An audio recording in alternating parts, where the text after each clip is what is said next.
Assalamualaikum warahmatullahi wabarakatuh. Selamat pagi anak-anak. Bagaimana kabarnya hari ini? Alhamdulillah semuanya sehat-sehat ya. Sebelum kita memulai pelajaran, mari kita membaca doa sebelum belajar terlebih dahulu. A'udzu billahi minasyaitonir rajim. Bismillahirrahmanirrahim. Rabbi zidni ilma warzuqni fahma. Amin. Hari ini kita akan mempelajari kembali materi yang sudah pernah kita pelajari. Hal ini ditujukan agar anak-anak tidak melupakan materi yang sudah pernah kita pelajari, agar anak-anak selalu mengingat tentang materi yang sudah kita pelajari. Nah, di sini Ustazah akan memberikan beberapa poin mengenai materi sebelumnya, yaitu Nabi Muhammad SAW dipilih menjadi Nabi dan Rasul pada usia 40 tahun. Kemudian Nabi Muhammad menyampaikan risalah kenabian kepada kaumnya selama 22 tahun, 2 bulan, dan 22 hari.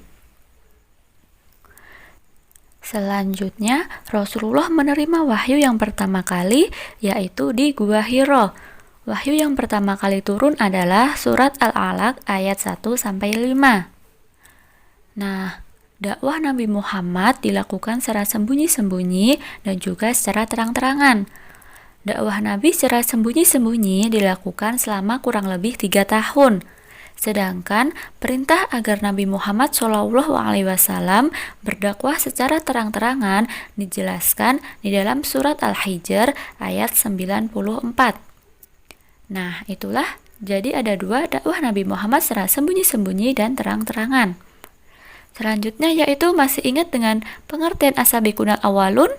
Ya, as-sabiqunal awwalun artinya orang-orang yang memeluk Islam pada generasi awal.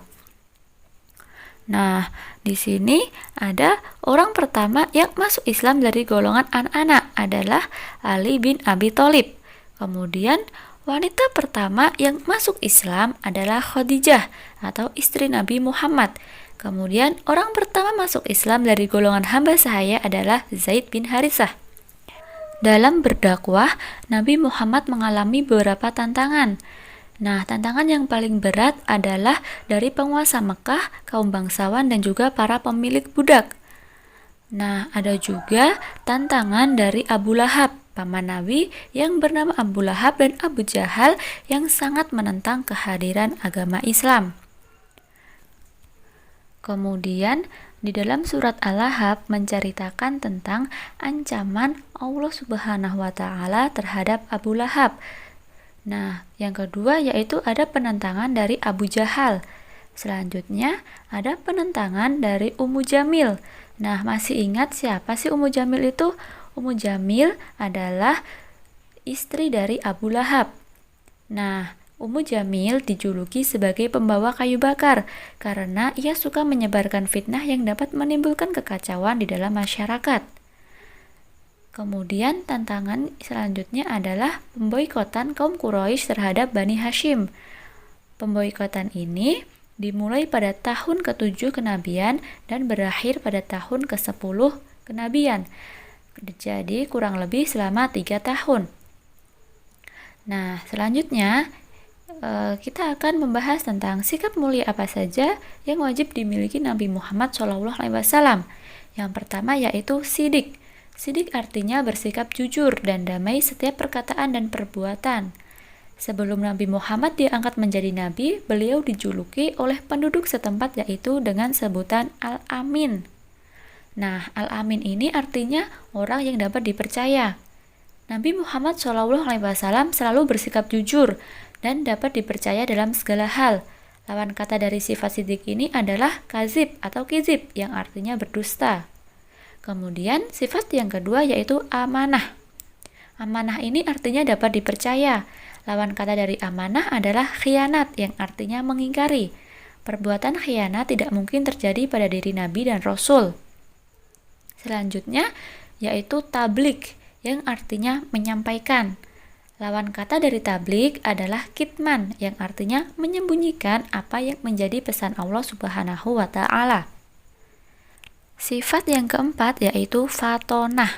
Fatonah artinya bijaksana dan cerdas. Lawan kata dari fatonah ini adalah baladah, yang artinya bodoh. Jadi itulah 4 sifat yang dimiliki Nabi Muhammad SAW. Dengan memiliki sifat tersebut, Nabi Muhammad berhasil menjalankan misi dan tugas besarnya dan mencapai keberhasilan yang gemilang dalam kurun waktu hanya 23 tahun. Setelah itu, agama Islam berkembang dengan pesatnya hampir di seluruh penjuru dunia. Selanjutnya, kita akan membahas kembali tentang Nabi Muhammad SAW sebagai rahmat bagi seluruh alam. Allah Subhanahu wa Ta'ala menyampaikan kepada manusia bahwa Nabi Muhammad SAW adalah rahmat bagi seluruh alam. Seperti firman Allah dalam Quran Surat Al-Anbiya ayat 107. Bismillahirrahmanirrahim.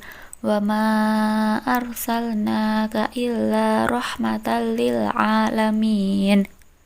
Yang artinya, dan tiadalah kami mengutus kamu melainkan untuk menjadi rahmat bagi semesta alam. Hal ini bermakna bahwa diutusnya Nabi Muhammad SAW oleh Allah Subhanahu wa Ta'ala adalah untuk menebarkan kasih sayang kepada semua makhluk dan memberi manfaat kepada kehidupan yang ada di bumi. Selanjutnya yaitu kasih sayang Nabi Muhammad SAW terhadap sesama. Kasih sayang Nabi Muhammad tidak hanya diberikan kepada keluarga dan kaum muslimin saja, bahkan diberikan kepada orang-orang yang membencinya sekalipun. Yaitu yang pertama kasih sayang terhadap istri, kasih sayang terhadap anak perempuan dan anak yatim, yang ketiga kasih sayang terhadap pembantu, dan juga kasih sayang terhadap musuh beliau. Nah, itulah kasih sayang Nabi Muhammad terhadap sesama. Kemudian, kasih sayang Nabi Muhammad SAW terhadap alam sekitar. Banyak contoh yang bisa ditunjukkan betapa Nabi Muhammad memberi tuntunan kepada umat manusia untuk menyayangi lingkungan. Kasih sayang Nabi Muhammad SAW terhadap alam sekitar yaitu kasih sayang Nabi terhadap lingkungan, kasih sayang Nabi terhadap hewan, dan juga kepedulian Nabi terhadap benda-benda mati. Itulah kasih sayang Nabi Muhammad terhadap alam sekitar. Bahkan Nabi Muhammad pun memberikan nama pada benda-benda mati yang dimilikinya. Contohnya, gelas diberi nama Al-Sadir, tongkat dinamakan Al-Mansyuh, pelananya dinamai Al-Dats, perisai diberi nama Al-Fudul, pedangnya diberi nama Zulfikar, tikarnya Al-Qus, dan cerminnya Al-Mikdawlah. Nah, itulah materi pelajaran kita hari ini. Bisa dipahami anak-anak? Jika sudah, kita akhiri pelajaran hari ini dengan membaca hamdalah bersama. Alhamdulillahirabbil alamin.